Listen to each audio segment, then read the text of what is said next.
आज हम पढ़ेंगे कूलम्स लॉ। तो सबसे पहले आपने ये पढ़ा होगा, पहले ये पढ़ चुका है। We have read that two like charges repel each other and two unlike charge attract each other. आपने ये पढ़ चुका है कि जब हम दो लाइक चार्जेस को इंटरेक्ट कराते हैं आपस में, तो ये क्या करते हैं, रिपेल करते हैं। ठीक है, मतलब कि एक दूसरे को अलग करते हैं, एक दूसरे को दूर ढकेलते हैं। And two unlike charges attract each other, और जब हम दो अनलाइक चार्जेस को आपस में इंटरेक्ट कराते हैं तो ये अट्रैक्ट करते हैं। ठीक है, लाइक चार्जेस से सेंस क्या है, या तो आप टू सेम चार्जेस ले लीजिए, यानी कि हमने मान लीजिए टू प्लस चार्ज ले लिए, तो ये क्या करेंगे आपस में, जब हम इनको इंटरेक्ट कराएंगे तो ये एक दूसरे को दूर ढकेलेंगे, यानी कि रिपेल करेंगे। ठीक है, क्या करेंगे, रिपेल करेंगे। लेकिन जब हम टू अनलाइक चार्जेस लेते हैं, मान लीजिए मैंने एक प्लस का ले लिया और एक मैंने ले लिया माइनस का, मतलब कि जब मैंने अनलाइक चार्जेस लिए तो ये एक दूसरे को क्या करेंगे, अट्रैक्ट करेंगे। ठीक है,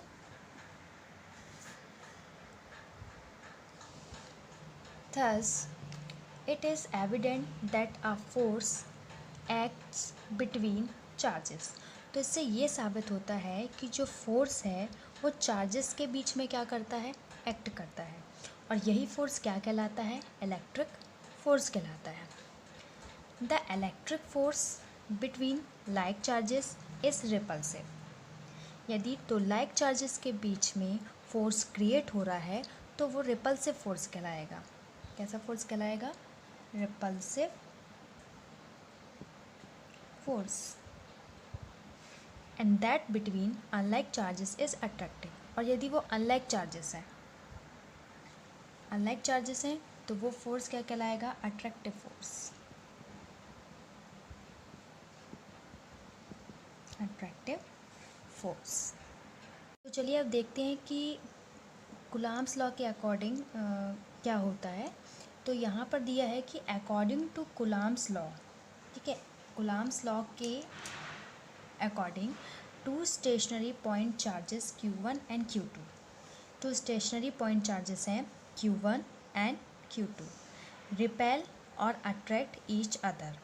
ठीक है, मतलब कूलम्ब्स लॉ के अकॉर्डिंग चार्जेस जो है वो या तो रिपेल करेंगे या तो अट्रैक्ट करेंगे, जो मैंने आपको अभी बताया।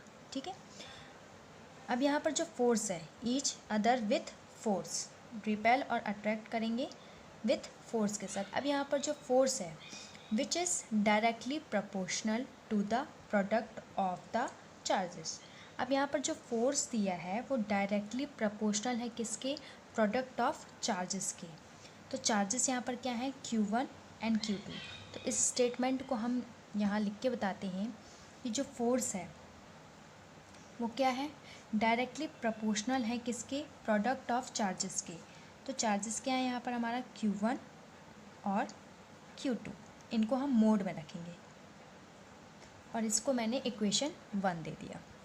ठीक है, दूसरा स्टेटमेंट यहाँ पर ये दिया है, and inversely proportional to the square of the distance R between them. और फोर्स जो है, देखिए पहला तो क्या है, डायरेक्टली प्रोपोर्शनल है प्रोडक्ट ऑफ चार्जेस के, दूसरे में बता रहा है कि इन्वर्सली प्रोपोर्शनल है स्क्वायर ऑफ डिस्टेंस आर के। ठीक है, और ये आर डिस्टेंस क्या है, जो Q1 और Q2 के बीच में लग रहा है, Q1 और Q2 के बीच का जो डिस्टेंस है वो आर है, उसके क्या है, ये प्रोपोर्शनल है फोर्स ना, आर स्क्वायर दिया ना यहाँ पर, proportional to the square of the distance R between them. इसको मैंने दे दिया इक्वेशन 2। ठीक है, अब यहाँ पर डायरेक्टली प्रोपोर्शनल और इन्वर्सली प्रोपोर्शनल का मतलब क्या हुआ, देखिए यहाँ पर जो फोर्स है वो प्रोडक्ट ऑफ चार्ज के डायरेक्टली प्रोपोर्शनल है। डायरेक्टली प्रोपोर्शनल है मतलब यदि यहाँ पर चार्ज बढ़ेगा, ठीक है, तो प्रोडक्ट भी बढ़ेगा। क्या बोल रहा है यहाँ पर, अगर चार्ज बढ़ेगा तो प्रोडक्ट भी बढ़ेगा, और प्रोडक्ट बढ़ेगा तो फोर्स भी ज़्यादा होगा। चार्ज यहाँ पर ज़्यादा होगा तो प्रोडक्ट ज़्यादा होगा, और क्या होगा, फोर्स भी ज़्यादा होगा। डायरेक्टली का मतलब ये हुआ। इन्वर्सली का मतलब क्या होता है कि यदि जो डिस्टेंस है, अगर डिस्टेंस क्या होती है, डिस्टेंस बढ़ा दी जाए तो फोर्स कम होगा, और फोर्स बढ़ा दी जाए तो डिस्टेंस कम होगी। और फोर्स मतलब क्या होगा, फोर्स में क्या बढ़ेगा, या तो रिपल्सिव फोर्स होगा या तो अट्रैक्टिव फोर्स होगा। तो डायरेक्ट का मतलब क्या है, डायरेक्टली प्रोपोर्शनल का मतलब क्या है कि यदि हम चार्ज बढ़ाएंगे तो हमारा प्रोडक्ट बढ़ेगा तो फोर्स भी बढ़ेगा। और इन्वर्सली में क्या होगा, या तो डिस्टेंस को बढ़ाएंगे तो फोर्स कम होगी, और फोर्स को बढ़ाएंगे तो डिस्टेंस कम होगी। और फोर्स क्या होगी, फोर्स किस तरह की होगी, अट्रैक्टिव या रिपल्सिव फोर्स होगी, है ना। यहाँ पर मैंने इक्वेशन 1 दे दिया, F is directly proportional to product of charges, and second equation क्या दे दी, F is proportional to the square of distance between them. अब इक्वेशन 1 और इक्वेशन 2 को मैं क्या कर लेती हूँ, कंबाइन कर लेती हूँ। तो F is directly proportional Q1 Q2। Q1 और Q2 को हम मोड में रख रहे हैं। मोड में क्यों रख रहे हैं, मोड में इसलिए रख रहे हैं क्योंकि हमको इधर पे प्लस और माइनस से कोई फ़र्क नहीं पड़ता, हमको सिर्फ प्रोडक्ट से मतलब है। तो यहाँ पर प्लस और माइनस का कोई काम नहीं है, इसलिए इसको हमने किस में रखा है, मोड में रखा है, ठीक है। और यहाँ मैंने कर लिया आर स्क्वायर, ठीक है। इसको मैंने कर दिया इक्वेशन 3। अब यदि मैं इस डायरेक्टली प्रोपोर्शनल को हटाती हूँ तो इसकी जगह मैं क्या लिखूँगी, F इक्वल टू के Q1 Q2 upon R square, ठीक है।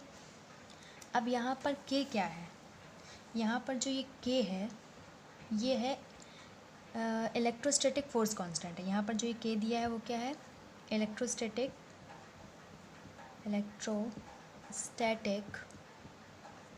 फोर्स कांस्टेंट है, जो मैंने डायरेक्टली प्रोपोर्शनल को हटा के लगाया है, ठीक है। इलेक्ट्रोस्टैटिक फोर्स कांस्टेंट, ठीक। अब यहाँ पर के की कुछ वैल्यू होती है, ठीक है। के की क्या वैल्यू होती है, तो के इक्वल टू होता है 1/4 पाई एप्सिलॉन ज़ीरो। क्या होती है, 1/4 पाई एप्सिलॉन ज़ीरो होती है, ठीक है। अब यहाँ पर एप्सिलॉन ज़ीरो क्या है, एप्सिलॉन ज़ीरो जो है वो है permittivity of free space, permittivity of free space, ठीक है। एप्सिलॉन ज़ीरो क्या है, परमिटिविटी ऑफ फ्री स्पेस। पाई की वैल्यू आपको पता है 22/7, ठीक है। और 4 यहाँ पर क्या है, 4 यहाँ पर नॉर्मल मैग्नीट्यूड है, ठीक है, नॉर्मल मैग्नीट्यूड है, ठीक है। तो यहाँ पर के की जगह हम क्या लिख सकते हैं, तो यहाँ पर हम के की जगह लिख सकते हैं